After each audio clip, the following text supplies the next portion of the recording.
કોતરવાડા ગામે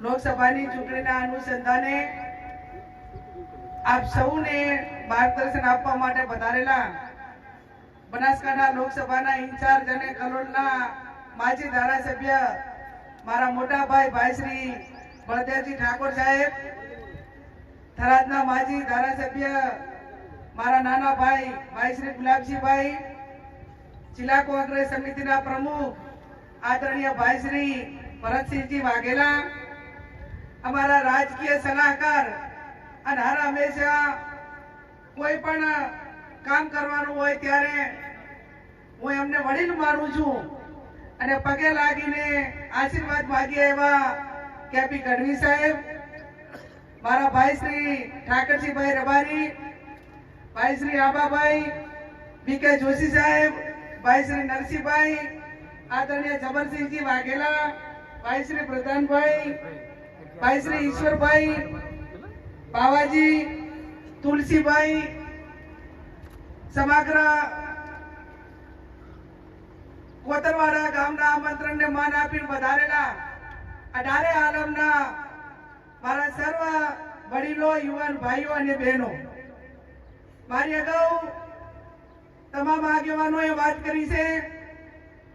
એ વાતમાં આગળ ધપાવતા આપ સૌને હું વિનંતી કરવા માટે આવી છું કે મારા જાહેર જીવનના 28 વર્ષમાં તાલુકા પંચાયતના પ્રમુખથી કરીને આજે આ લોકસભાની ચૂંટણી 2024ની આપ સૌના આશીર્વાદથી લડી રહીશું. ત્યારે ભાઈ શ્રી બળદેવજીએ ખૂબ સારી વાત કરી કે આ ટિકિટ એ કોઈ ગેનીબેન ઠાકોરને આપી નથી.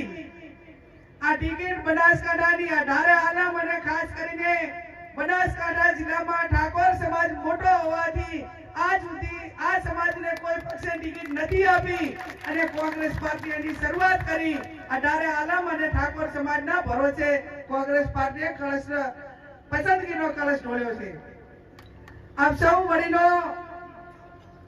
અહીંયા મોટી સંખ્યામાં આવ્યા છો ત્યારે આ ચૂંટણીમાં બનાસકાંઠાના 21 લાખ મતદારો છે અને નડાબેડથી કરીને અંબાજી સુધીનો વિસ્તાર છે.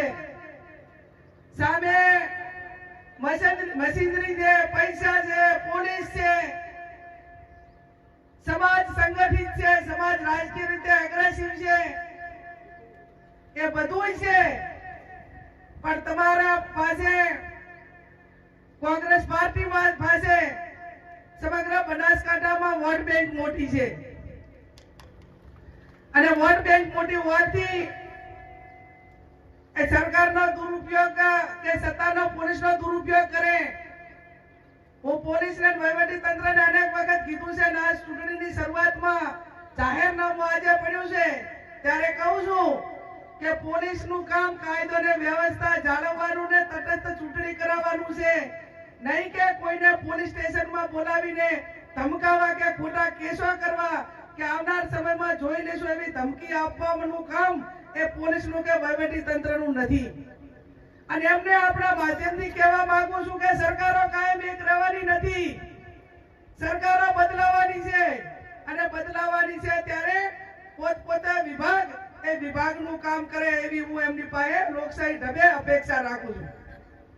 આપ સૌ અહીંયા આજે અમારા મહેમાન બન્યા છો.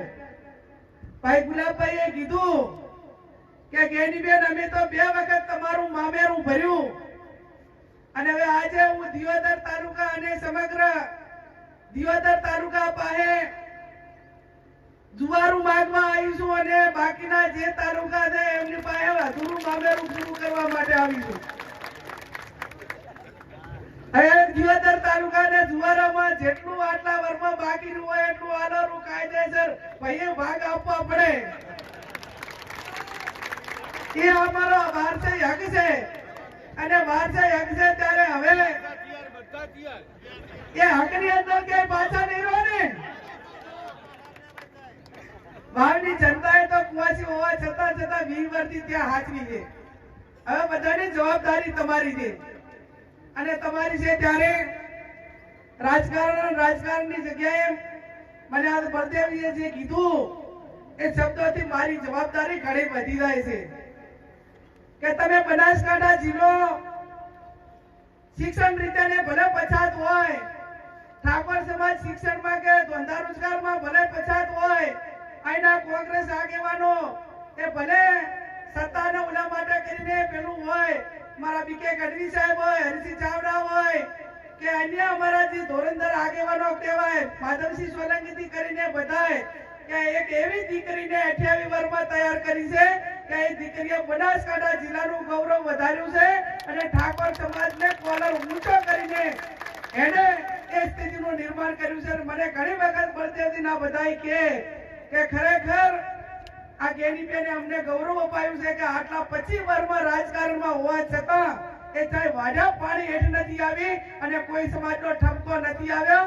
ત્યારે સાહેબ હું તમને ખાતરી આપું છું, બાવડી મંડળને અને સમાજના આગેવાનોને પણ ખાતરી આપું છું કે તમારી બેન દીકરી, તમારી વહુવર ચાહે કોઈ પણ પરિસ્થિતિનું નિર્માણ થાય, ઘણા બધા પૈસા માટે અને સત્તાઓ માટે અને ના રાજીનામા આપવાના હોય, જેની પરિસ્થિતિઓ સારી હોય છતાં પણ કોઈક ને કોઈ કારણોસર ધારાસભ્યોમાંથી મને ચૂંટાણા પછી 17 જેટલા ધારાસભ્યોએ રાજીનામું આપ્યું અને એ ટાઈમે પણ મેં કીધું હતું કે જ્યારે હું આ વિધાનસભાની ચૂંટણી લડતી હતી, મારો રાગા નેડાનો ઠાકોર સમાજ એ કોલસા પાડીને બીજેથી મતદારો લાવતા હતા અને એ ટાઈમે એમને મને કીધું હતું કે અમારી બેન માટે અમે કાળી મજૂરી કરશું પણ આ ચૂંટણી જીતાડશું અને એવા લોહીના પરસેવાના પૈસે હું ચૂંટણી જીતી હોઉં ને ત્યારે મને એમનો વેપાર કરવાનો કોઈ અધિકાર નથી અને જો વેપાર કરું તો કુદરત મારું હાથ ભેડીએ પણ સારું ન કરે.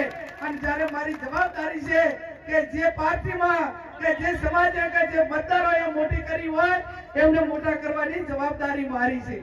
ત્યારે ફરી આપ સૌને હું ખાતરી આપું છું કે સમગ્ર ઢાળે આલમ એ ઠાકોર સમાજને ખૂબ પ્રેમ લાગણીને સ્નેહ આપે છે. આજે ઠાકોર સમાજ હોય, કોંગ્રેસના આગેવાનો હોય, આ તમે ઢાળે આલમ હોય, તમામ સમાજના વડીલો હોય, એને તમે મને મોટી કરી છે અને મોટી કરી છે એટલા માટે મોટી કરી છે કે હું ધારાસભ્ય તરીકે ચૂંટાણી હોઉં, આ કેશવજી હોય, અમરતજી હોય, દિનેશભાઈ હોય, બળદેવજી હોય, બીજા આગેવાનો હોય, આ બધાને મોટા કરવા વાળો પણ ઠાકોર સમાજ છે અને એ સમાજ જ્યારે રાજકીય રીતે અગ્રેસિવ હોય ત્યારે બીજા સમાજોને હાચવવાની જવાબદારી પણ ક્યાંક ને ક્યાંક ઠાકોર સમાજની થાય છે. ત્યારે આપ સૌ કાયમી બીજા સમાજોનું રક્ષણ કર્યું છે, એમને ક્યાંય હેરાનગતિ નથી થઈ અને એ હેરાનગતિ કોઈ પ્રકારની ઠાકોર સમાજ તરફથી નથી થઈ. એટલા માટે કરીને છેક સર્વે રિપોર્ટ હોય અને કોંગ્રેસ પાર્ટીએ લોકસભા સુધી ટિકિટ આપી હોય તો એ તમે બધાને મદદરૂપ થયા છો. એ આબરૂના કારણે આ કોંગ્રેસ પાર્ટીએ ટિકિટ આપી છે. આપ સૌને ફરી બે હાથ જોડીને વિનંતી કરું છું કે હજી મીટિંગો અલગ અલગ થશે.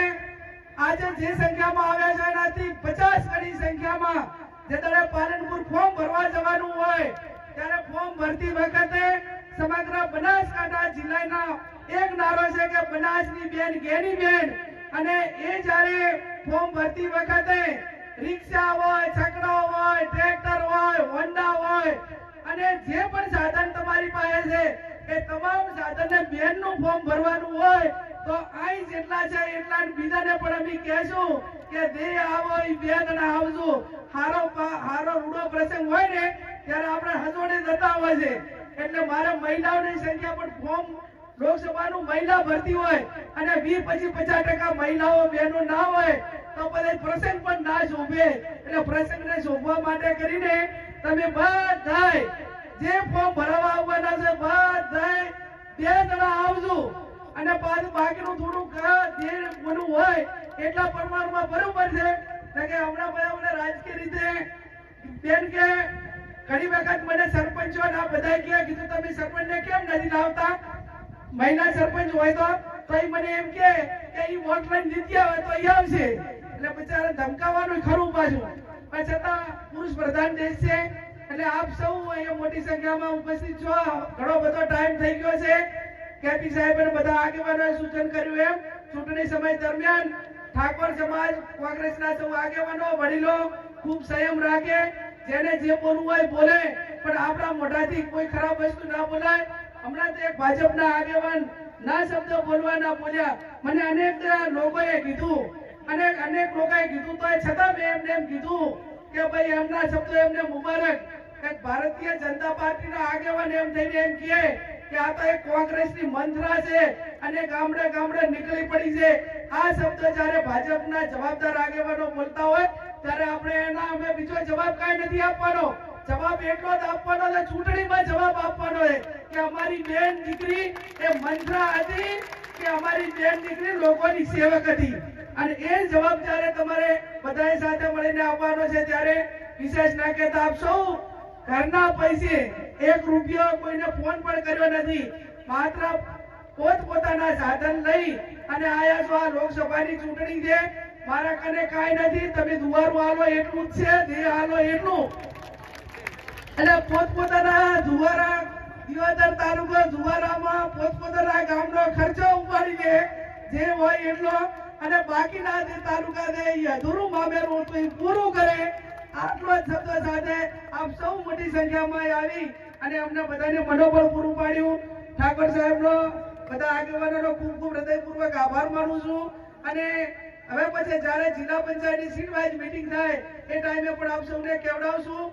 આપ બધાનો ખૂબ ખૂબ હૃદયપૂર્વક આભાર.